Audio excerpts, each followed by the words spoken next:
Yeah, here we go again. We can't let it die. It has to survive, y'all. You need to come out. Support what's left of it. All right, we're back for our second installment of the Origins podcast. And we're going to be continuing from the first one since we've covered a lot of ground, but I feel like the audience needs to understand a timeline from the years from beginning and evolving into the new era. So we got another person that we're going to add on to the panel. What's up, everybody? Colcutz, Original Winos crew, Nomadic Freestyle, End Times F, The Boogeyman, yada, yada, yada. Nice. So our first podcast was pretty dope, man. I think it did I think it did good. We got a lot of good feedback on it. A lot of people were sharing it and talking good about it. How did y'all feel about it, man? Y'all good with it? It was dope. I loved it. I thought it was pretty good. It represented us, got a good history. Yeah. So, indeed, I think it was pretty dope.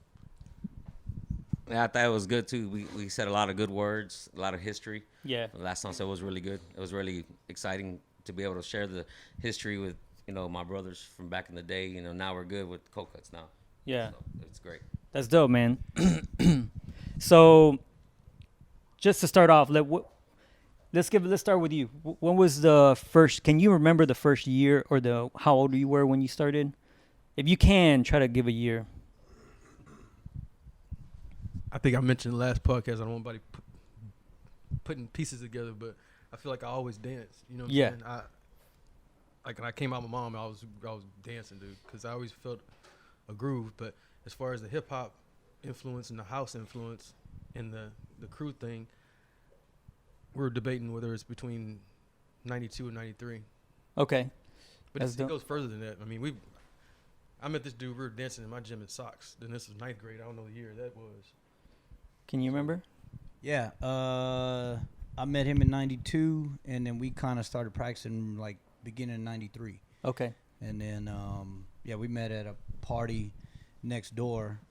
Went to the party. Our dads were watching a Mike Tyson fight. And saw him. I was like, who's this dude? Which fight was that? Oh, man, I don't remember. I just remember seeing this dude with a Vision Streetwear shirt on. So I was like, what the heck? Skaters in the neighborhood. So we clicked. Since then, he came over to the house. I think he mentioned it on the last podcast or the last interview. He said, yeah, we're looking weird. Yeah, wearing we're some both weird looking stuff. weird. Like, man, we fit together somehow. But, yeah. So we traded. He took a Mark McGuire baseball card of mine. He gave me a necklace. And then after that, he invited me to church the next day, and we met this other crazy dude, and he was doing some crazy dance moves. I was like, man, that's crazy. And he was like, no, for real, that is crazy, but I can really show you how to dance if you want to learn. And so, man, just since then, he introduced me to it.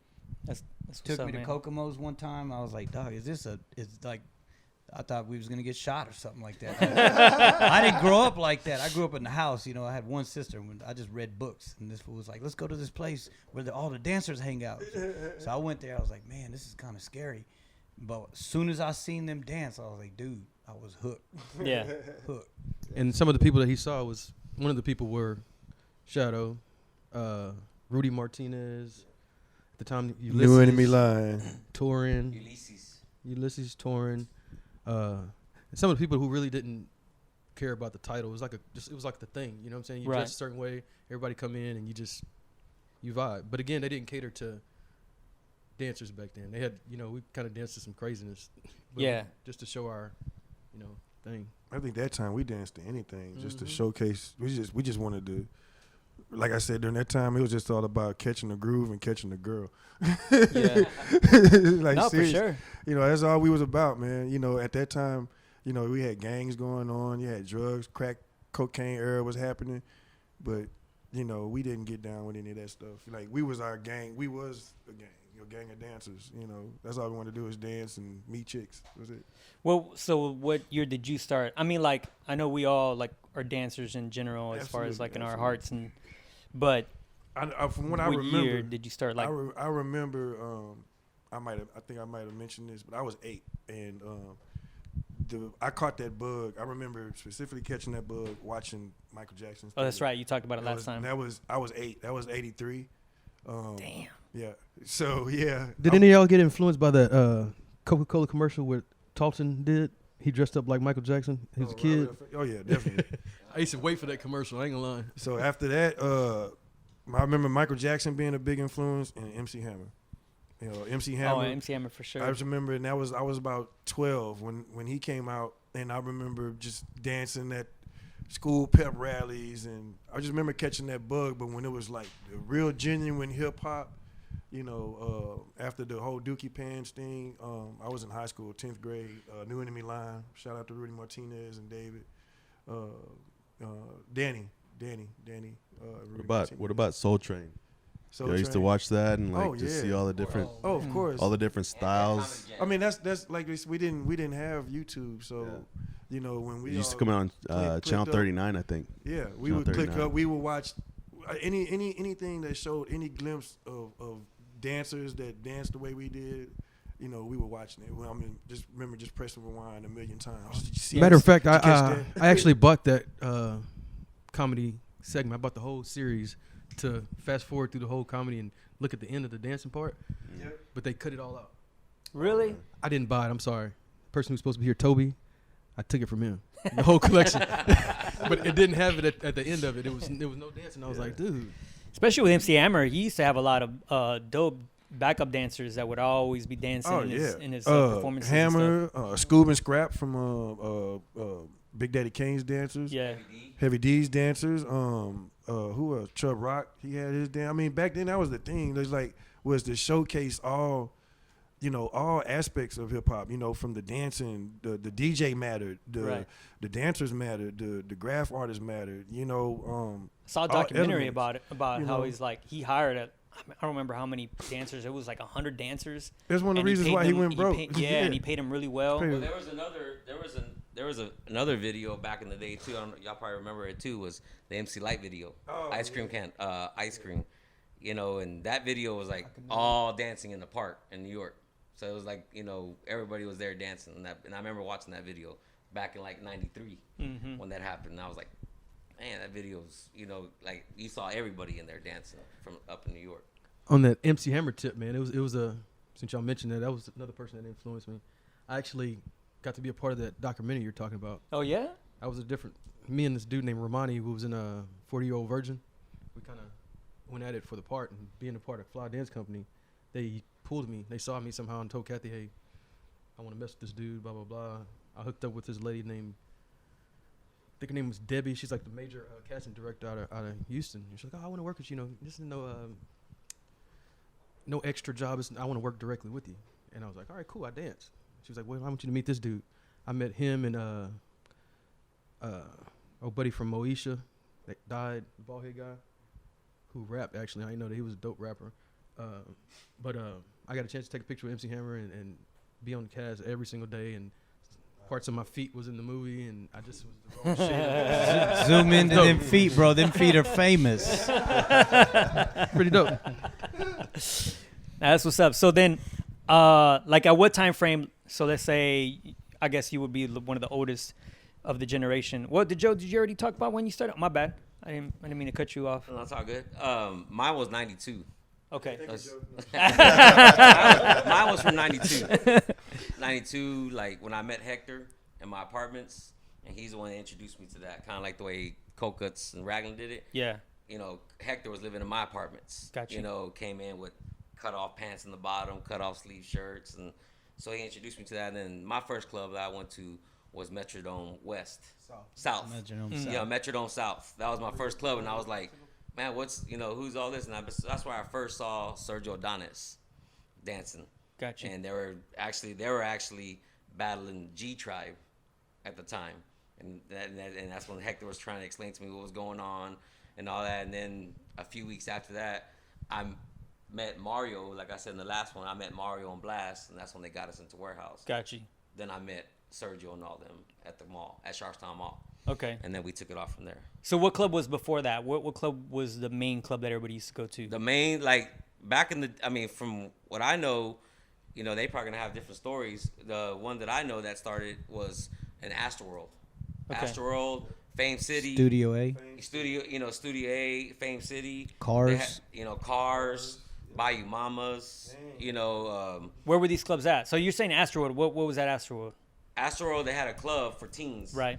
It got Friday so nights. it was a club for teen. It was every night, but it got to the point where everybody would go. Like the dancers would get there, they would pack it out so much it treated it like a ride. You had to wait in line. You go in for like 15 minutes. You battle. You get kicked out. You got to get back in line. 15 minutes. It was. And it What was part? What actually- part of Asteroid was that in? Was that over Next by to next to the Texas Cyclone? right next to it. Yeah. Yeah, where they had the video games and everything. Yeah. Oh, okay, I And- knew it was and gonna be there, bro. it used They had to- shows there. Yeah, then it got televised. So Yeah, then I was about to say that. They had it on televised for a TV while. for a while.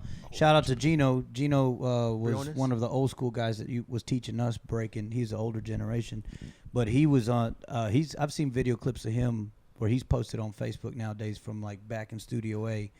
First episode. Yeah, but so what happened with Kokomo Studio A?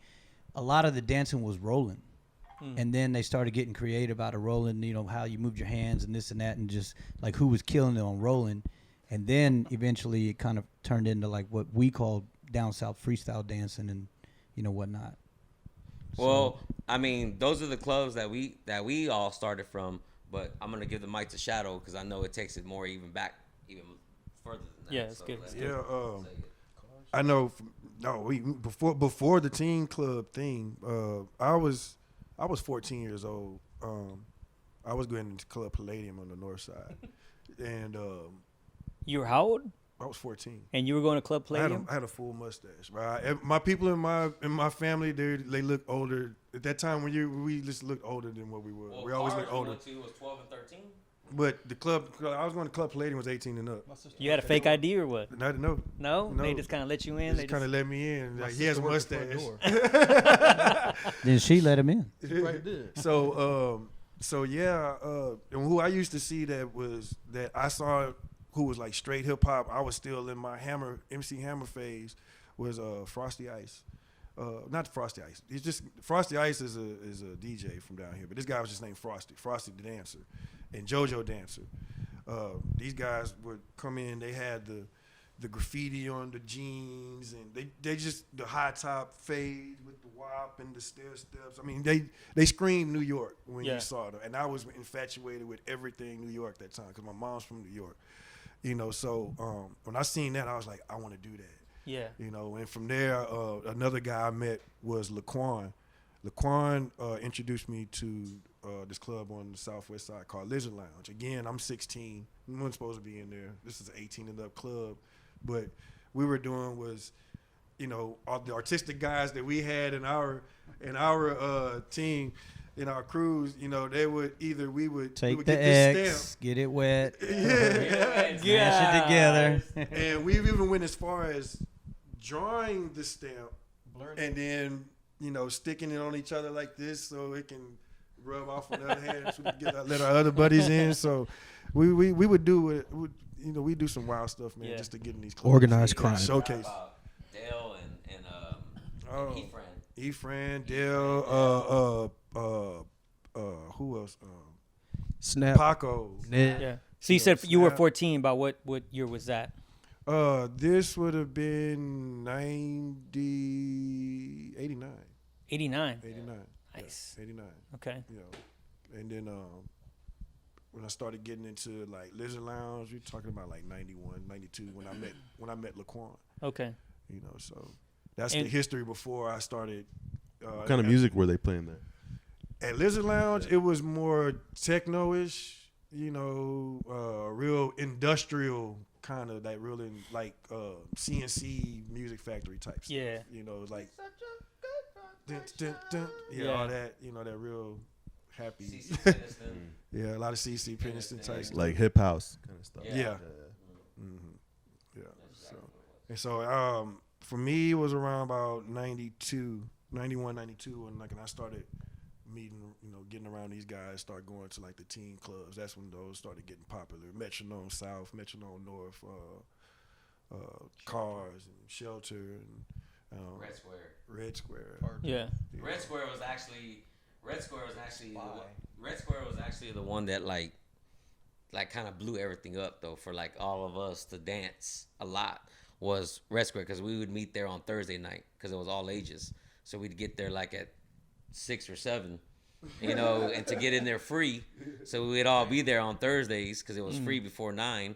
So we'd get there and we'd all be there waiting in line. And there was a line wrapped around the club to get in. So that's where we were all at. You know, What year was that? That had to be 93, 94 too. Because then from Red Square, then they started Shelter. And Shelter was an all ages on Friday, but then they went to well, before it was Shelter, hours. it was called Paragon. It was called Paragon and then Shelter, and then Paragon was actually it was Shelter from the all ages, and then at night they would turn it into Paragon, which was all night long. No. Was it? Just called 2 different names Yeah. at 2 different times. What happened was, I'm not gonna say what happened. Management, and then they got a new name. But we left out another party. There was a big party. It was a Kilby parties. There's a thing called Indio Productions. That was after the parties. That was after Red Square and Paragon. All yeah, that. I'm saying we forgot about it. I want to throw it out there. Oh, These okay. dudes, a group of cats, they're Indian. They would throw like these jams that would bring people, tons and tons of people. You almost had the VIP to get in, but if you're a dancer, they cater to us, and they let you in, and that was a place to go and dance. It was dope. And what I guess you could say hood, but what part of the town did you represent, or did you come from? Hey man, pretty much I'm gonna say it like this. You know, I'm an international dude. No, I'm playing. I'm from the north, Gulf Bank. That is North 45 side. North side. Yes, sir. Yeah. We pretty much all of us represented the North. Majority of us represented. Except for the North that dude on the corner. Where's he married- from? he's a Where's hood he hopper. from? When I first started getting into it, I lived in the Southwest. Okay. And then I was there for like about 2 weeks, and then I moved to the North Side.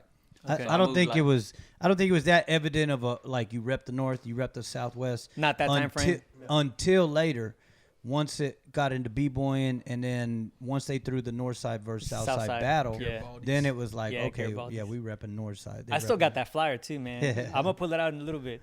Yeah, that's how exactly how he just said. That's how it was, because we didn't think about that when we were all dancing. You know, I lived in the Southwest, and then I moved to North Side. I moved down the street from them, and then that's when I told Ragland and Coke, "Hey, I live on Irvington." And they're like, "Well, we live on Gulf Bank," so we started all hooking up there, and everybody started going to my house and practicing. You know, you remember when we used to practice with Russell when we made the garage? I remember like because at that time none of us had cars, but maybe 1 or 2 of us. I remember catching the metro everywhere. Either walk or you caught the bus. I had a car, man. I It was just simple as kept that. $2 worth of gas in it. We're going somewhere. Everybody had to pitch in. Man, $2 would get you. No, but $2 was a long way. At that time, $2 can get you on to the other side of town and back. Yeah, and then you still got some gas. Yeah, for real. Yeah, so it was really difficult, like, to actually do all that because he's right. A lot of people didn't have cars. You know, a lot of people didn't have cars, and so like we had to go pick up everybody. You know, like Ragland used to pick up all of Colcutz and all them. All of me, bro. I wasn't that big. And then we actually used to go to Denver Harbor to go pick up Mario, Blast, Chris, and everybody from Warehouse, and we go to the clubs. Actually, Toby used to have a friend over there too. I forgot her name. Redhead from. She dance? Yeah, never mind. I forgot the name of it. So whenever the North Side versus South Side happened, was that before or was it the same time period whenever there was the whole division between the North versus South? Like, you know, the whole rapping thing, North Side versus South Side kind of stuff? That was before. You think it was before? That was before. Because the North Side versus, because to me, the way I learned it from when I was growing up, like he said, they started that in the breaking. Because when breaking No. I'm not talking about like in the dance scene. I'm just talking about in the rap industry. When did the song South Side come out? That's a when good all question. what set That's it a good off. I think that was question. Yeah, 95, that's true. 96. That's true. We had a North Side anthem too that kind of catty cornered off of that too. I represent the North Side. That's Oh, when yeah, Chocolate yeah, that's Town, right. That was after the South Side song, though. Chocolate Town, and Yeah. all that Way stuff. after the South Side song. So Yeah. that's how that. I was just curious if it had something to do with, you know. It could have. You know? I mean, indirectly. Yeah. You know what I'm saying? It kind of. Because we all listened to the music, so then did it spark that whole like North Side versus South Side battle? It's possible. All right, so we were talking about a lot of your backgrounds and where y'all coming from and how y'all got into dancing, but And we got into a lot of the whole club stuff too. But at what club or what era did y'all start hearing the house sounds or got introduced to house music? Whoever wants to go first, take it. I'll go first. I know for me, that would have been around. Let me see. I was 16 when I was getting into. So that would have been around 91. 91. When I was getting into Club Legend Lounge, that was the first time I heard that rhythm, that 4 on the floor. I think you talked about this last time too. Mm-hmm. When you went off on the ground, you stopped and everybody was watching. Yep. That's what's up. You know, so that what did it for me, and that groove just caught me. Do you happen to remember the song? No, I do not. Man, it'd be crazy if you did. I wish I did, bro. I mean, it was more than one song. It was about 2 or 3 songs. So no, but I just remember that moment though. You know. My first house song was James Brown is Dead. That was like the first song that like I heard with that faster rhythm, other than hip hop. And then after that, it was like I kind of got confused because it was like I was listening to James Brown is Dead, and then I saw people dancing to CeCe Peniston, you know, and then Crystal Waters. Mm-hmm. So it was like that was a little bit more slower, so it was like different rhythm to that. So like those were like the first songs that I heard house, like it was the house. What club was that? That club where I first heard James Brown was at Red Square. Red Square. Red Square was the first time I heard that, and then Give It Up. Yeah, that time was very. That was an anthem. Industrial like house. That was an anthem.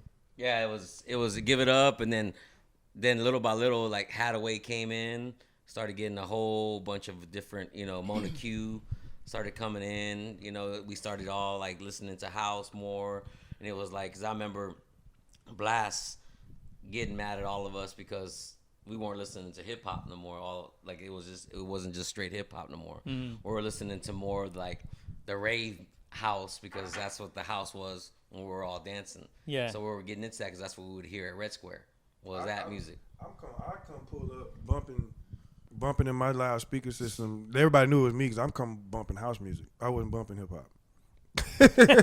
That's how deep I got into it. Well, I mean, all of us were though. I mean, because like when we would go to, you know, to go pick up everybody, like we'd be listening to hip hop at first, but then we would put house on to get hype because we were going to the club. Yeah, you know, so that's what we would start. We're about to go to Red Square. We're gonna hear all this, you know, all this Hadaway, all this music that we listen to. So let's get hype off of it. Right. So we start listening to all that, you know, and then eventually we all go downstairs and we listen to hip hop. Yeah. You know, because upstairs was all straight that that rave kind of house music that we were all into, and then we would go downstairs for a little while to listen to hip hop. Okay. Kind of to get a breather. Yeah. To go down there because we were just dancing the whole night up there. So basically, y'all were just adapting to the house sound, what y'all knew how to dance as hip hop. You know what I mean? Right? That's what I wanted to say. So y'all were just transitioning. It wasn't like, you know, we were upstairs, we're jacking, and then downstairs we were doing something else. Yeah. We were doing hip hop moves to a faster rhythm. Yeah. You know, until we started to see some of the, you know, as years progressed, and we started learning, oh, there's actual foundation to this. Oh, there's actual steps. I think for me, it was Red Square. Also, which I don't know if we mentioned. So Sis Boom Ba, when we first started Winos, it was me, Rag, and Sis Boom Ba. He gave the name to the crew. We were going to be called the Bums. And then we were thinking like we're dressed dirty, you know, homeless people just raw, you know, hip hop. And then we ended up going with the Winos because we were like, well, let's just do that for other reasons. And and so then through him, I met Torin, I met Ulysses, who was part of Shaolin Monks, and I remember seeing them dancing to house, and I was like, what's Jungle Jive? Yeah. So I was like, dude, this was after. So I was like, dude, what's this? And then Torrin's like, this house, bro. This is where it's at. And I'm like, house? All right. Went to school together, right? Yeah. And so then when we went to Red Square, that's where you could, because of the way the club was set up, you could differentiate houses up here.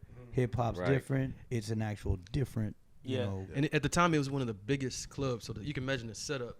It was a huge club, man. So it was like, for a kid to go there and there's upstairs, downstairs, it really wasn't awesome. Big, but as kids, it looked huge. Yeah, and that's like actually when I went, for the very first time, it's kind of when I seen Shadow, he was kind of going at it with Rudy Martinez in the circle. And I remember Rudy Martinez being in a vest, a khaki vest. And I remember him going, and it was like a big old circle, and everybody was just watching it because they were just going back and forth, back and forth, back. And I was like sitting there, I was like, wow, this is crazy right now, you know, like, and it was like taking in all that, you know what I'm saying? So when you went home, that's what, you know, you would think about that. Yeah.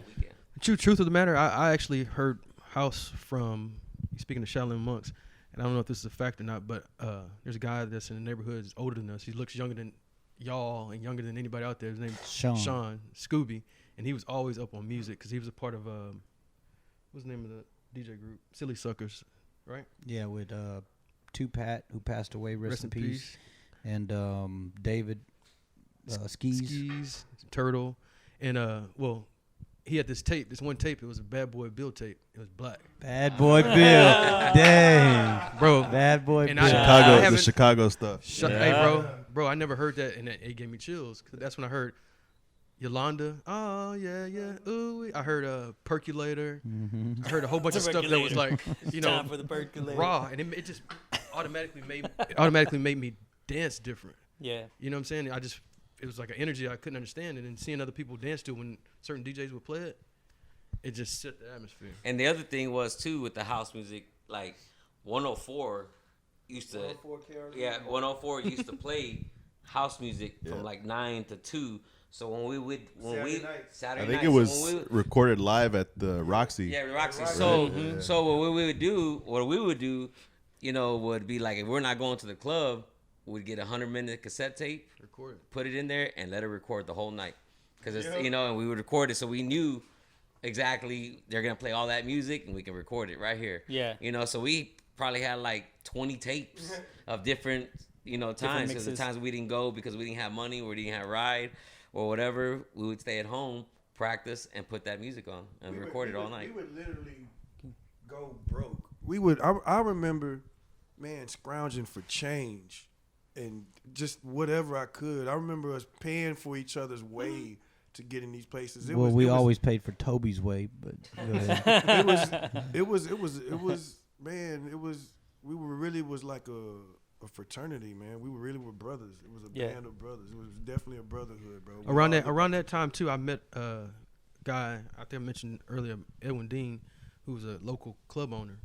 He owned one of the clubs that I promoted with, and he kind of would throw my name out there to kind of get the dancers to come in, and I ended up promoting that club, Power Tools. And it kind of catered to everybody. When everybody saw that name, they knew what kind of atmosphere I was going to bring. I wanted dancers, I wanted hip hop, I wanted to be raw, and we would get that DJ that best fit, you know, what we wanted to do. We even got a chance to bring certain artists in, Channel Live, KRS-One. We brought that type of venue to us, you know, with the help of him, because he didn't have no limitations. Like, man, I believe in you. Go get it. But what do you want? The history with Edwin started at Shelter in Paragon. Yeah. Because he was managing there, and we won the dance contest in '93 and '94, and then he saw the following that we had there as a group, and so when he went and bought Power Tools, he's like, "Come on, man, let's do this thing." We were in there actually painting. Me and Sis from Bob were spray painting the graffiti on the walls. Glow in the dark. Glow in the dark paint. Shout out to Artists Unknown. But I think like he was Northside saying right DBS. now, like when they would use like names, that goes back to like when Coro and Action Figures battled. The DJs were actually they used that to get people to come, you know, because they were just saying 3 DJs are playing tonight. They were like, well, all right, cool. So when they put that, they had heard that competition, that battle was gonna go on, so they used that for a flyer. Yeah. And they put Action Figures versus Coro on that flyer, and it was like the packest thing ever at that time. So the club owners would do that a lot, but if we back up a little bit, we, along with ourselves, we grew up with a crew, Rebel Crew. Yeah. Old school crew. Old school B-Boy crew. Craig. Shout out to Joe Planet B. Shock. All them cats, dude, and they had access to the clubs. And they never limit us in what we were going to do, because we were winos. We did a little dance at everything. Yeah. They had a club called Lavos, which is Lavos. like in the Montrose, Westheimer area. Couldn't get in unless you're 18. And they're like, man, them dudes are raw. They coming in. And back on the winos, we had a guy named Stacy in the group. And this is one night he went out there and they recorded it. I don't know where the videotape is, but they had an old school versus new school reunion. We were the new school, but we were the young kids who ain't supposed to be in the club. Yeah. But they opened this circle up, dude, and they're playing some breakdance stuff, but we're dancing. They're playing some stuff that you can dance to. So who did y'all battle? Y'all battled. We just We it was battled a Craig? It was a You talking about cipher. at Laveau's? Yeah. We battled old school crew. Who? Yeah. So that was Joe B, Merge, Gonzo, Ace, Ace, Montez, a whole bunch of. psychedelic B-boy. They were called old school. Craig B. Craig. Joe B. Oh, Joe no, B. Craig. BBC. B-boy Yeah, Craig. BBC. B-boy Craig. Yeah, he was part of it. So they were like, 4 or 5 years older than us, doing Like actual. 10. Well, some of them. Damn, really? They're old, yeah. So they were, dang, Gonzo, that's messed up. I I know know, you were right? in your 50s. Yo. Gonzo Merge, shout out. Get out to him. I'm sorry. I'm old now, but I ain't gonna let y'all forget old y'all. Yeah, for sure. But that battle's out. I've seen it around. I think it might be on YouTube as well. For real. Yeah. But that's when Stacy came in, and when we dance, there's like some signature moves. Little That if you're a Ned. dancer, you would do like this bridge, you'll do an elephant kick, you could do a V kick, But that night, this dude from our crew was named Stacy. Like I said earlier, we did some combos. He was doing the like, king of suicides. He would do a back. Dang, back I remember spring off the suicides. back That's to what a- he was Yo. king of. to a Nobody big could do kick, it better than him. And then get up and dance. He was very acrobatic. Yeah, like he was like the guy. Like if we would be dancing, you be battling him. Like we would be trying V kicks or an elephant kick, and this dude would be doing backflips, and then this, and then he'd do a front flip. He'd do To a a suicide. and let everybody be like, "Wow!" And then you grab Like- your crotch when you do it and you land. Yeah, he was like the first guy that was doing that back in That's those crazy. days. In Like, Timberlands, in Timberlands. Yeah. the heavy ones. You always get that weight in the legs though when you wear the Timbs. Well, we never Give you that wore extra tennis momentum. Shoes, though. We never wore tennis shoes. We always wore Timberlands. And until we got turned on to Rhinos. ACGs. Oh, they were called the Rhinos from Academy. Oh yeah, yeah. They were like Yeah. $10. I used to actually there was times just for style. I used to wear combat boots. They used to look like black combat boots. I mean, bro, some of the shoes that You we were would Doc dance Martens? in, man. Do y'all remember when they had the Doc clear? Martens. Doc Martens. Remember when they had the clear? Doc That was Martens. Had that was those the era. too. They had like clear Doc Martens that came What? out. What? Yeah, Yes. dope. For real? Yes. So you can see your socks and everything. So They you would built you it would up. you Oh, would polo polo boots. The boots. polo boots. You would wear Polo different sports. color Yeah. socks. Yeah. You wear different color socks, bro. I mean, some of the stuff you couldn't pay me to dance in. I was like, how the hell did we dance in that? Like, it's crazy, bro. Yeah. But we did. I used to think like when I would see people like dancing in tennis shoes, it was like, man, how's he dancing in them tennis shoes? Because we were so used to boots. Yeah. So like, that was like when I went to New York and they were dancing in tennis shoes, like, how they dancing in them tennis shoes? Like they ain't getting grippy on that floor. And they would tell me, how you dancing in Timberlands? In them boots. They're like 100 pounds, you know what I'm saying? They're like, and I was like, I don't know how y'all dancing in them tennis shoes. They'd be like that baby powder. Yeah. It's true. Yeah. I love the baby I ain't gonna powder. lie. Once we transitioned and came out those boots, and we put on those necklaces, those ACGs. ACGs. Man, oh my God, it was like Shadow already floated. It's It like was everybody's almost like like- he don't touch the ground. When we start putting, it was worse, dude. it was like all over. it was like on air, bro. That's what you felt like you was dancing on air, literally. But yeah, man, those are definitely some good times then. What was so like let's say what was the most dominant like club that everybody went to go dance house? Thursdays at Riches. Club Riches. For a Club long Riches. If you time. bringing it, For the- Riches is a gay oh, club, man. Yeah. but on Thursdays it was kind of like open for everything. But Yeah. they still had like universal Club- that would- restrooms, that'd be- it was and they called had some kind hedonism. of Club Hedonism. They had some kind of stuff on that they built on the floor that it send out vibrations with the What? it's supposed to give you a certain feel. The way they designed the club, Damn. really. Man, architect. I know, right? I'm like Trying to trying get to The sound system, figure that the sound out. system in there is Nah, is that sound pretty system dope. was crazy. Yeah. You hiring? I think worldwide though, man. Like worldwide, I always hear like the dopest music was always in the The gay, gay club. clubs. Oh yeah, yes, for sure. absolutely. Because that's where it Absolutely. it all came from there. Absolutely, Yeah. absolutely. I mean, there's a lot of moves that we would get that would come from the gay community. Vogue. Like Voguing. And that's what I was gonna bring up. Like, what was like the first move that you did to house? Like, Oh, what was I your thought you signature said what was move? the first gay move you did? I was waiting for that too. I was like, don't say it. Well, this one time. No. I'm going with the Michael Jackson.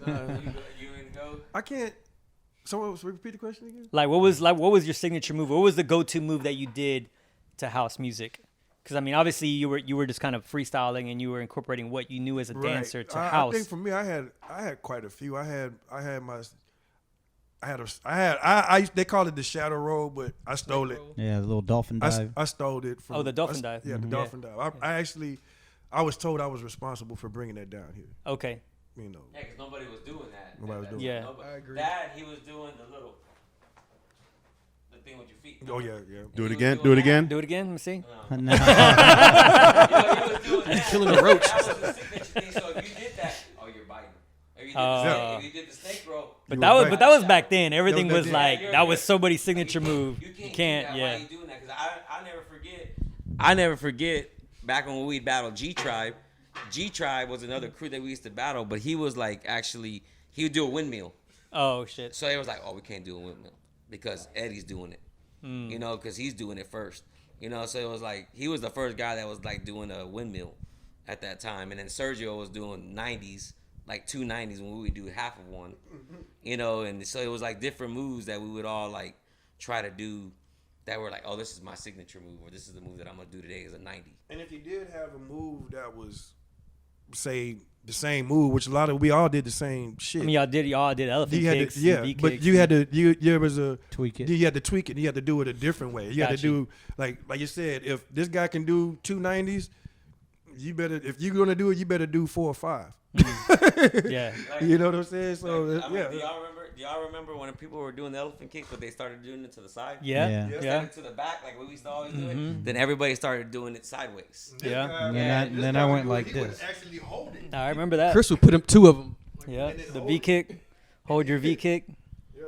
That was wild. You know what's crazy is one of the first times I seen like y'all dancing to house music was you, Blast, and Sergio. Toby. Oh. Maybe like one other cat, but it was on a Christian channel. I think it was like channel 22 or channel something like that, and it was late night. And I was like, had one of them old TVs that would, you had to Flip turn the channel knobs and shit. So I got sweet, it like so right okay. there in between where it They caught had no it. more knob. You had to get a little fucking And then plier. like to y'all change were it. on there, and they interviewed you guys, and it was a house track, and y'all were actually like dancing to I it. think that was Roy Davis Jr. that we were dancing to. It was at Christian Tabernacle, I think. Yeah.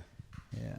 Yeah, it was some weird ass track, man. I had never heard it before, but it was really dope because that was the first time, like back then, that I think it was like late '90s, it was like '99 or something like that. And I recorded it. I can't find the tape, but like, because that was the first time I had actually seen somebody actually dancing to house music here in Houston. You know what I mean? And that was something. That's what you just reminded me of what I wanted to touch on. I had lightly touched on it in the last interview. Like you literally down here, you couldn't. House music wasn't like a popular thing. When you said house music down here, it was like, oh, that's that funny music.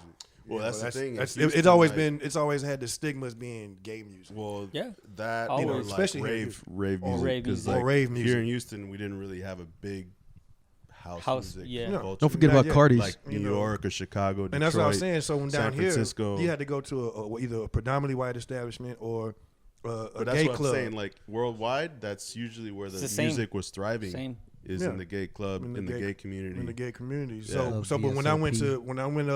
when I got to New Jersey, when I got stationed in the Navy, and I went to New Jersey, it was like a culture shock because I walked in, and it was a sea of black people and Latin people.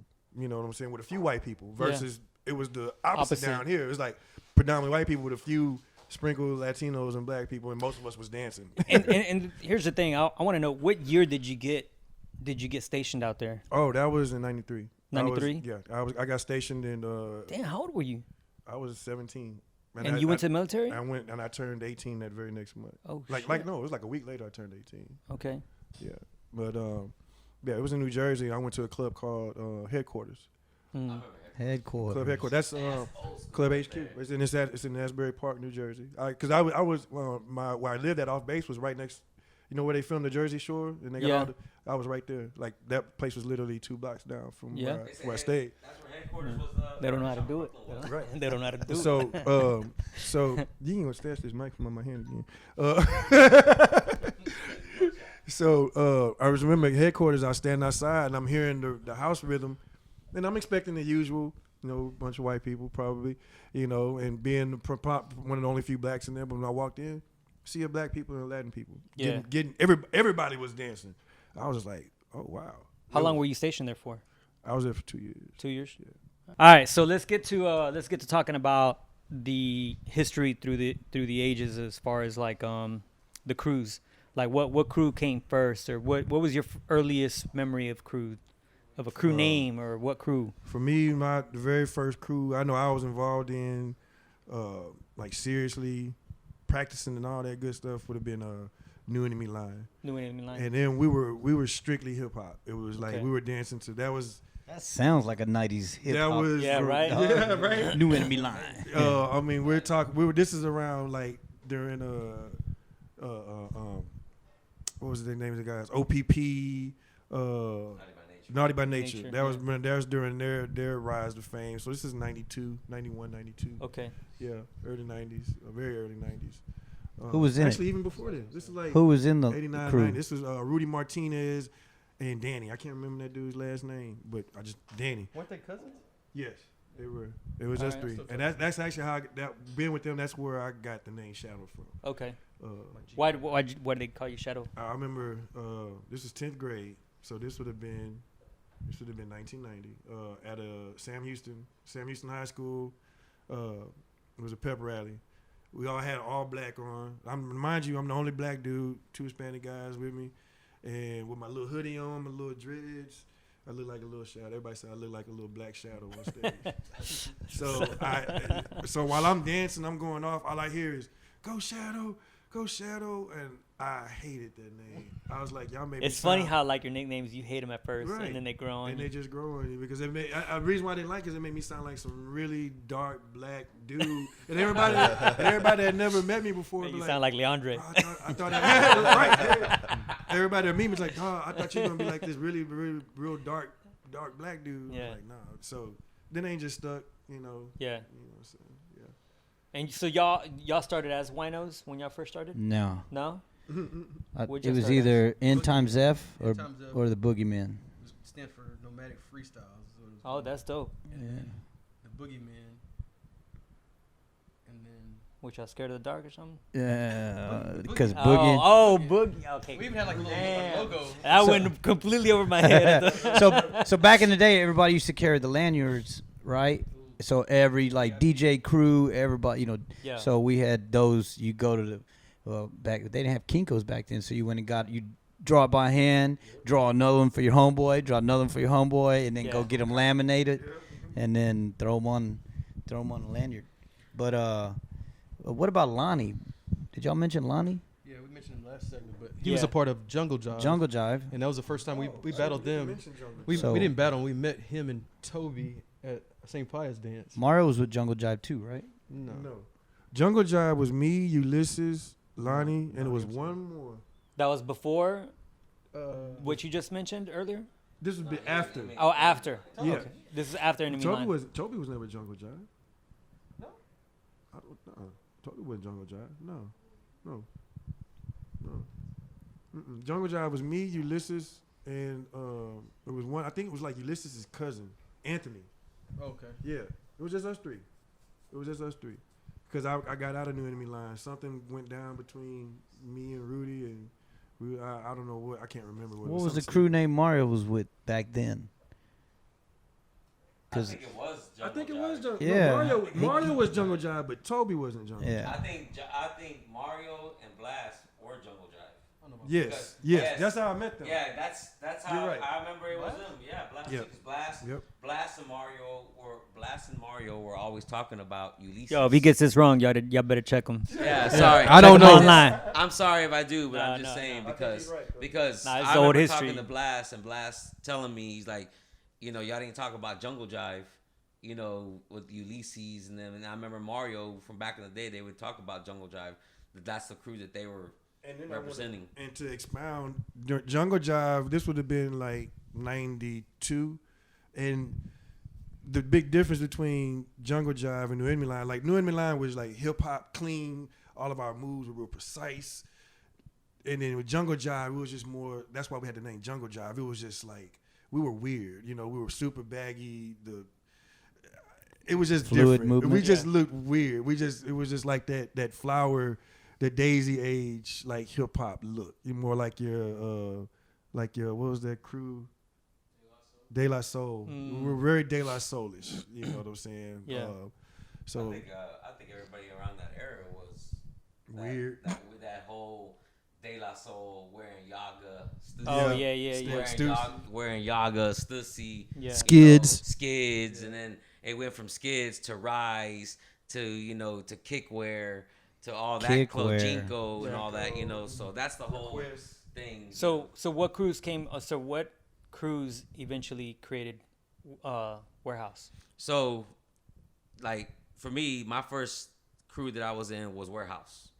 That was Warehouse, and that was like 92, 93 is when we started that. Like that's when Mario and Blast and I think Big Rick started all that. And then they came from Jungle Jive. No, Mario and Blast came from Jungle Jive. That's what I'm saying. Yeah, so they came from Jungle Jive, and then they created. And then they created Warehouse. Okay. Blast and Mario basically recruited the Warehouse. Gotcha. Yeah. Because when I first met Blast, shout out to Blast because he gave us a shout out on shout out sent to me my a text boy and was Blast like, man, and Mario. that was dope. Easy Donio from Chaos, you're like, man, that was dope. Thank you guys, and man. y'all, Thank y'all, thank man. y'all for doing Thank this you, again. yeah. But I met Blast one of the first times I went to Red Square, and he was like, dude, you're dope.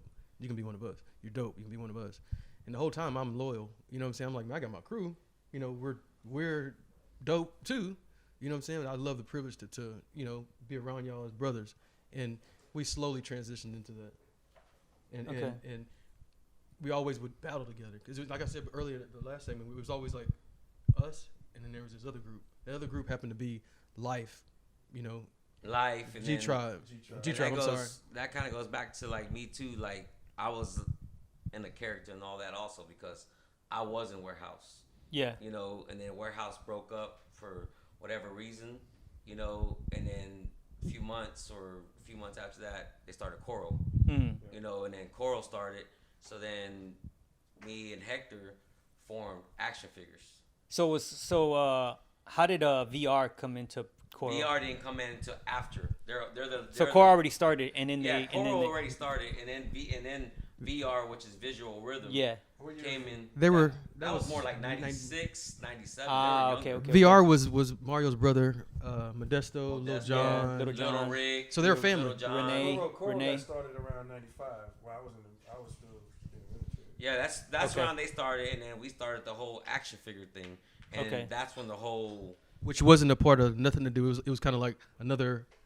You got your thing. You're not the enemy, but we're gonna battle you. Gotcha. Yeah, so it was like Fire. it was kind of like it was always like a rivalry. Yeah. Between Action Figures and Coral. Yeah. Because those were the crews that were on top here in Texas.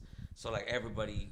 I don't agree with that. Well, And Winos. And Winos. I don't agree. No, not that. I was gonna say There was a lot of crews. Well, there was the thing too was once you battled enough people here in town and it got old, we started venturing out to San Antonio and to Austin and there were Dallas dancers that danced for rappers. Yeah, I'll take that back. It went back to Houston. In Houston, it was around that time in the hip hop scene and the scene that we were all in. It was Action Figures, Coral, Fatheads, and then Fatheads. Yeah. So it was them three. So but ridiculous. so ridiculous. So were all these clubs basically hip hop heads, or were they? What was like the first house crew that you could say like that crew was the first that was dancing house dominantly?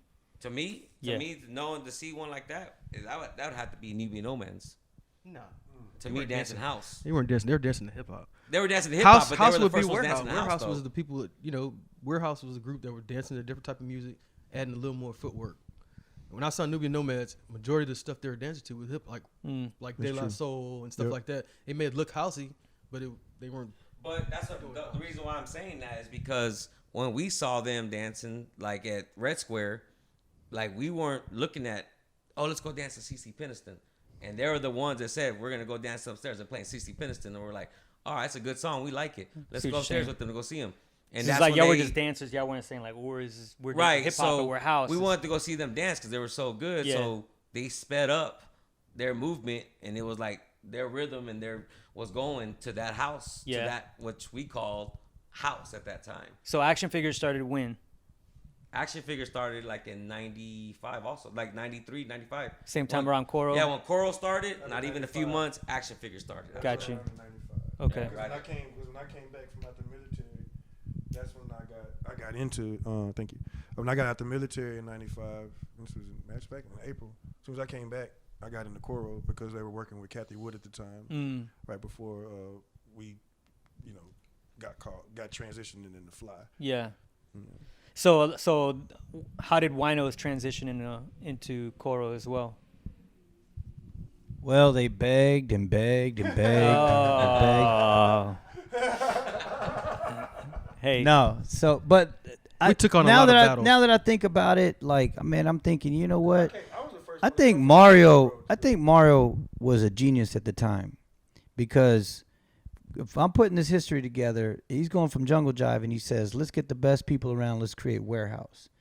Then they started Coro, and then he said, well, let's get some of the best people, let's bring Winos into Coro and this and that. And then I thought, and then when Havoc came on the scene, it was like, let's create Havoc Coro. So I think maybe Mario had like an entrepreneurial type mindset of like, let's conquer, let's divide and conquer, let's come together and let's be greater. And then, which, you got to talk to Mario about that. And then we were more like prideful of like, man, we started this, we're going to rec shop with Winos, in a sense. So not that we were stuck on ourselves, but it was more of a, we're proud of who we are and what we do. You have pride in anything that you do, especially if that's where your history is. Yeah. But I mean, that's like us too. Like when we would battle at Red Square, and Winos would be there, and Warehouse would be there, and then G-Tribe would walk in with about 30, 40 people. Oh my God. You know what I'm saying? So we already knew we're teaming up. Winos and Warehouse are teaming up today, and we're gonna battle. Just kind of like, I'm going back to the action figures thing. When action figures battled Coro, it was the same thing. Winos was there, but Coro was there, so they already knew. Was that at Middle Earth? No, that was at Fitzgerald's. So they already knew. All right, well, if they're gonna come with these people, Warehouse. Winos is here, so Winos is gonna jump in for us too. So they had Winos and Warehouse, and it was action figures with San Antonio people and Austin people. He meant Winos and Coro. Yeah, Winos and Coro. But then it went to the breaking scene because the breaking came in. At that's when. Battle, and that's when United B-Boys was with us, and Little John and all those VR guys jumped in, and they were with Warehouse. So it was like a big old thing. So 95 would be the era that you would say like the hip hop house kind of started dying out, and then B-Boying took over. What era would you say? So, 95. So there's let's see, B-Boy Summit was 99. It was older than that. Freestyle Session was. Oh wait, y'all started to have a Coro. No, that's when we drove. Yeah. When we drove Coro. Right, but B-Boy scene was already growing here, like in 94, 95. Yeah, no, the whole thing when the B-Boy came in. It was because Chaos was here. It was 95. Yeah, Chaos. We battled Chaos in 94 at Club Shelter. So, and then a little bit between 94 to 95. So here's for the house heads. When the black and white video came out, that revolution, that kind of shifted things in Houston for house. Yeah. People were passing around underground. Now there was a Rocksteady video that came out, and people were passing it around, nobody knew. And then all of a sudden we were like, how did they get so dope in 2 weeks? So we're like, what the heck? And then when we caught on the video, we're like, the video, another video. Explains it all. It explains it all. Yeah, but that broke it out even to like, because back then it was like do a windmill. And then it was like footwork, and stuff like that. So then it was like, what is this new stuff? And it was due to that video that came out. But that was 95. That's crazy. That's crazy. Yeah, it was 95 because I remember 95, 96 is kind of like I started getting into breaking more. I started looking at Battle of the Year, 95. I started watching B-Boy all the Battle of videos, the Year, B-Boy Summits. Radiotron. And then I never forget when, Coro, because, I got back into Coro, I was representing Coro, and then we all went to B-Boy Summit 99. It was Coral and Winos. We all rented a van. We all drove to LA in '99 to go to Battle of the Year '99, and Yeah, we're still individual crews. we're still individual crews. We weren't. No, we weren't. Yeah. We were. Yeah, we're. Yeah, it wasn't until freestyle session when we joined together backstage. Yeah, you know what I'm saying. So that's how it was, and then Havoc actually was there. And then they rode back. They needed to ride back to come back home. An 18-passenger van that was already full. 17 people in a 15-passenger van. 17 people in a 15-passenger coming back. H-Town, stay down. Yeah. So they Fought asked us HK all day. Who was riding on laps? That's all I'm asking. I'm gonna tell you the truth. I rode underneath the seat, bro. I slept underneath the seat, and I was numb when I got back to town. We fought at every rest stop. There was a fight at every rest stop. Anyways, the few times that I hung around with y'all, I don't know how the hell y'all managed to stay together, bro. No, we drove in '99 over there, and it was great. And what other year did we go? Was it 2002? 2000 and 2001. We went And like we went 3 back years in a again. row. We drove back again to freestyle session. So that's kind of like whenever the b-boy scene started coming in. Yeah. Like '99. Like battle, we never forget that because it was battle. It was a b-boy summit '99. There was a lot of history there. But we were already breaking before we went there. Yeah. Winos was always breaking. Yeah, They were like Houston always was breaking. always known for having like strong like B-boys. Yeah. Power. Yeah. It was always like that. And like he just said, like Winos, they were always breaking. They were always doing hip hop, house, and b-boying. Yeah. They did it all. And that's kind of why we wanted to like start this podcast and start with you guys, so people outside of Texas know that there was stuff dancers going on before other than the definitely. breaking. the b-boying. You know what I mean? Absolutely. We didn't have a title To go again. back to Yeah. the question you asked, like what was the first house crew? I don't think there was ever really like a house dancing crew. Let me, if I may, there was a group of people that from Just Joking Comedy Club. They were older than us. It was Reggie. Remember we went on tour with Just Joking Comedy Club of Louisiana with Joe Torre and all them. Mm-hmm. They worked for 97.9. These dudes had dreads. They had the look. They were dancing somewhat house. Zach and Donald from Night and Day. Yeah, night and were day. dancing. They were singers and group. They owned Power Tools. They had that dance, but they were in Sugarland. Some people were on other towns or other sides.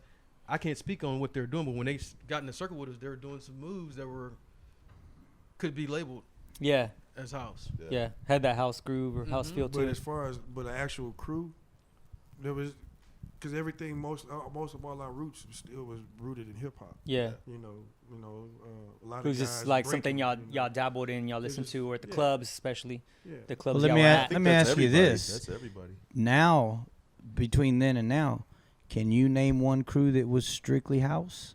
Now, our crew, Strictly house, no hip hop? I mean, we have our dominance is house. Yeah. Yeah. Because But- that's what I was thinking when y'all were saying that. I said, not originally until it was y'all in- kind Yeah, of stepped on the original scene. we were all styles, just Yeah. like everybody else. But then we converted towards Houston has house. always been like a all styles. Yeah, Multiple styles, type of crews that came down here. Like you weren't just even though I was known for house, I still get out there and dance. Right, hip-hop right. Too, And even when we were dancing, we weren't labeling anything. Nah. We were We were just we just getting dancing. down. Same, If I like it, I'm a groove. to Yep. it, But it you wasn't know? until later that we started learning. So I want to ask a question now. Like what got y'all into house dancing, and to go where y'all at now, your crew. Who did y'all look up to? Who did y'all see at the clubs? What clubs? I did y'all mean, go to? it was just For me, because I started dancing the house before he did. yeah. And he was more of a b-boy, but like I it was was always like a one of the b-boy. first that, like I said, that video that I saw you guys dancing with Toby and Blast and stuff like that, that kind of inspired me back then, because I was more of a hip-hop dancer, like at the end of high school and stuff like that. And it wasn't until I met this dude named Joey Carrillo at UPS when I used to work with him and this other dude named Noel that's in our crew too. They took me to a party that was playing all house, stuff like that. Should It grab was a at stool. Karma, right there by Alameda Mall. And that remember was the that. first Karma, time I got Karma. exposed to like Mono, Noel, Rick Flavor, and a couple other cats from the crew. And then I started coming out more often and like experiencing all the other Yeah. parties and stuff like that. And then I got deep into it. Yeah, like I've always I started off as a b-boy. I mean, just like all you guys, I was a dancer as a kid, but I got exposed to b-boy in 94, 95, and then I was just dominantly b-boy. Even though I was introduced to house music and house dance around 97, I didn't really care too much about it. It was just like my friend Fabian would be like, nah, you need to dance house, and we'd be in the car going to the club, and he over there trying to do some moves. I'm like, man, quit that gay shit, let's go, you know. And but at the time, I was just more of a b-boy, and everything was around b-boying. But when we'd go to the clubs, it was always a house club. So I'd always go out to the clubs, and I'd always be kicking it with friends from YA, right? Whether it be Froggy, Joe Zuniga, Marlon, and then like, but I would always kick it with also Noel, Mono, and Rick, and we'd always go to the house clubs, and that's where I would b-boy or I would try to dabble in house. But I didn't really care too much about it. It was more of a b-boy thing. And then as I progressed and I got older and I started maturing, I was just like, you know what, man, I'm tired of this ego shit. Yeah. Sorry, all you b-boys. I love b-boying, but as I got older, I really didn't care too much about it anymore. And sorry, Joe. You know, I know you're a Chief Rocka. Hey, it's okay, brother. But as I got older and I wanted to get more into it, that's when I started really pushing towards house, really investigating, learning moves, and traveling and doing other stuff. Because when I first started dancing it, dude, I was just doing like salsa shit. All bunch of hip movement.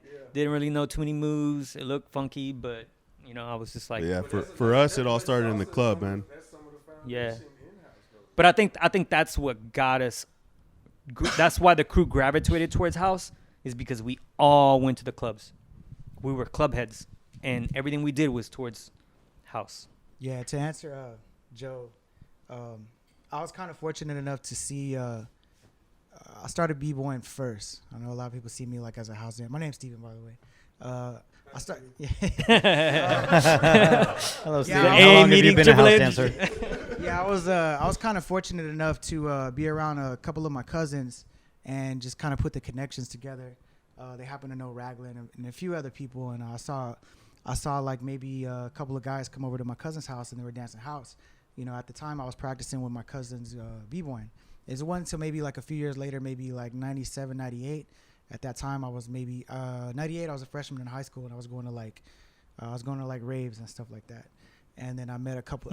Met Noel in our crew, Sort of Flavor. Shout out to Noel. And because of meeting Noel, he kind of led me in the direction of like, hey, this is where we're gonna be at. So like we're gonna do this or whatever. And I saw Noel and a few other people dancing like house, and I was like, damn, that shit is dope as shit. Because I remember seeing that at my cousin's house through a connection through some of y'all. So like I'm still piecing together this puzzle. So like putting that together and having all of this, it just kind of like makes it all whole. Yeah. But being that, like the club stuff is like Noel, and because of Mono and Rick, like getting me into the club, like not even being old enough, like that was my experience. Yeah. Like, and that's what like kind of like pushed me. And then even then seeing Colcutz, I remember seeing Colcutz at Community say that too. and a few other spots. So like I remember him with the braids and the do rag, and I was just like, you know what I'm saying. We used to take those little the little passes they used to put on the windows of the cars, the little free passes, and I was like, all right, Malik, I gotta be home because I gotta be at school the next day, but I'm gonna take like 4 or 5 of these because I'm gonna be there, make sure I'm there next Wednesday. So that was pretty much. Yeah, and even though like we were introduced through our crew members. We were every time we'd go to the club, we'd always see you guys. I always knew you as a house dancer. Yeah, he ain't like us, but I know you didn't like us. Always steady. But you know what? But it was that competitive nature that actually pushed us. Yeah, that pushed us because if it wasn't for that, it was like that era was different. We had no easy props. Yeah, we got heat from our own crew. And that's what pushes you to get better because you got too many people telling. Yeah, y'all did. I can agree with that. If you got too many people telling you, yeah. But I always saw Colcutz, Mario Blast. I mean, shit, I can't remember everybody, but I remember seeing all you guys, at the clubs. I really didn't know you guys directly, but maybe 1 or 2, 3 times that I'd be like, oh shit, that's so and so. Oh, okay, and I might have saw you at a club somewhere. And I think y'all saw a lot of them because of the whole fly thing. That too. You know what I'm saying? Because Ragland and Colcutz and Shadow, they were really big in the fly thing, so they were performing a lot. They came to my school, right? In high school. You were talking about that, and it's the truth because like they were like out doing shows, so at school, so everybody was seeing that, so they were introducing, which is great. Thank y'all for doing that, to showing everybody in these schools to represent and to learn how to dance. Hey, and going back on that, thanks for talking about us. Because it only made us better, and it gave us a reason to do it. but you know what I'm saying? But it's also I'm just saying, I mean, it was, but back in the day, we had our differences with all that, like them going to show that, and I'll be honest with you. I mean, and it's funny because these guys laugh that I bring up my boy Fabian, because it's a whole nother story of him just as a joker. But he's the one that kind of introduced me to it. And when we called him up the other day, he was like, oh, yeah, because I used to live in Southwest.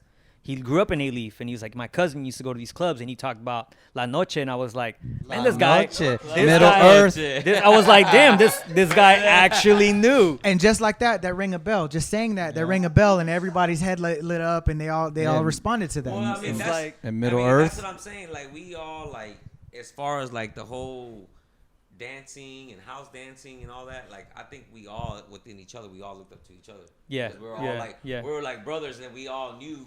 When we'd go out, I remember I calling Ragland all the time. Hey, is Colcutz going? Right? Who out? Is Toby going? Yeah. Shadow going? They'd be like, hey, I think Shadow's going tonight. Oh, Or we gotta go. Or so are we going to Austin? Because it's always us against y'all. You know what I'm saying? Yeah, that was great. Too. Austin, shout out to Austin and Romeo. Swing team, CBS. These dudes would bring it and they made hip hop like valuable. It made you want to go battle them. Just like B-Boy with Romeo with B-Boy City or whatnot. Even when we had opportunity as artists, when we put out our album from the Dance Love, he's like, man, y'all come over here and rock the stage.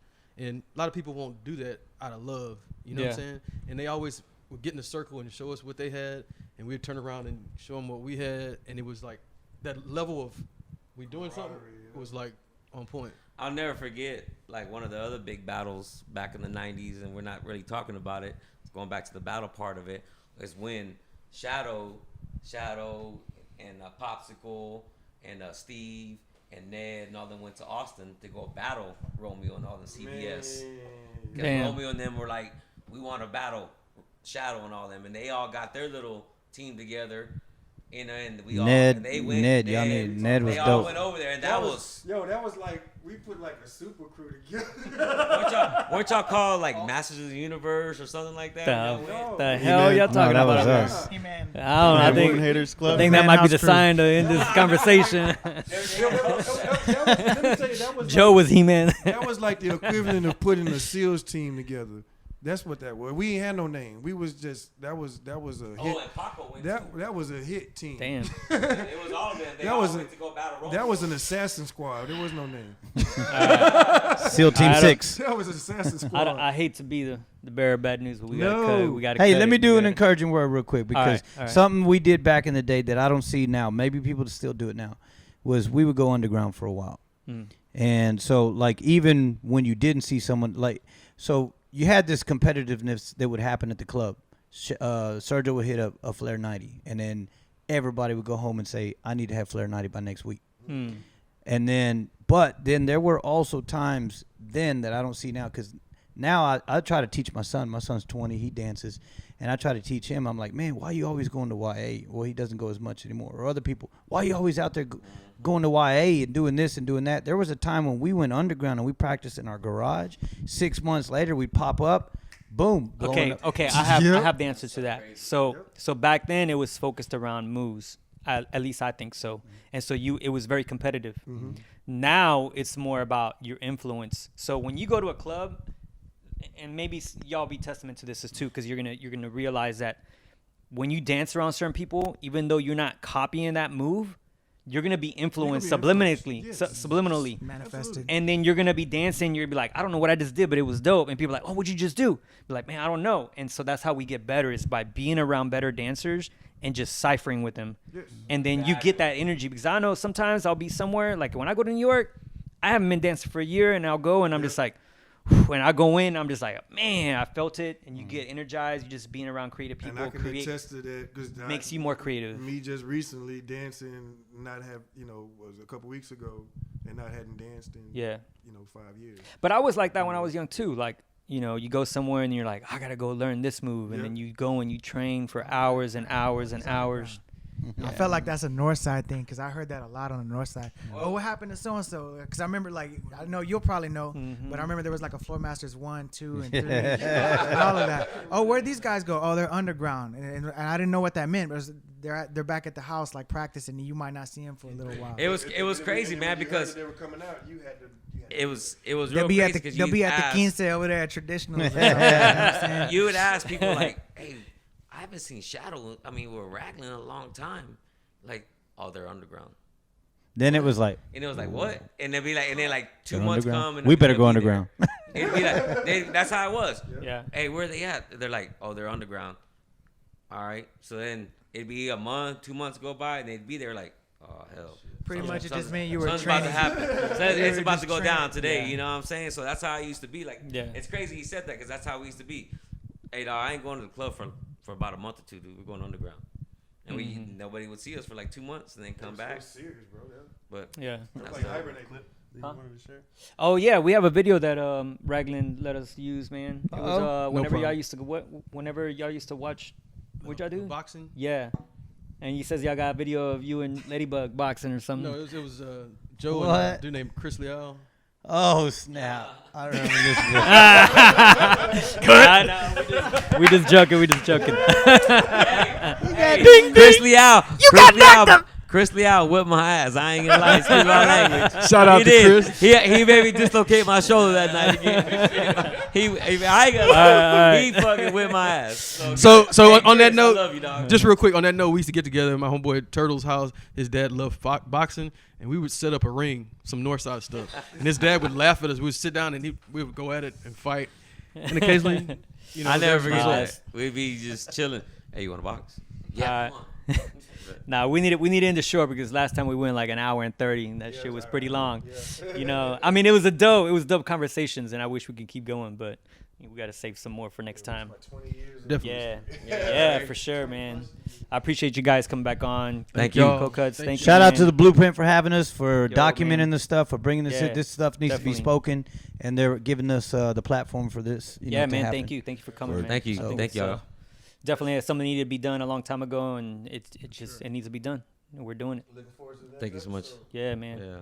We'll be interviewing some more people. We're already talking about some DJs and some other people that we should let them tell their story from a DJ's perspective and dancer's perspective. So If you would invite us to be on that side over there in the audience, Yeah, just sure, to man. get that Yeah. vibe, That man. way we 'cause can sometimes we share, forget. you know? because all of us we all grew together. yeah, So we know a lot of people, Yeah. you know, too, that we haven't seen or it's changed. It went different ways. But Yeah.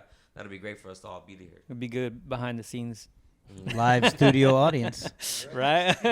Jerry.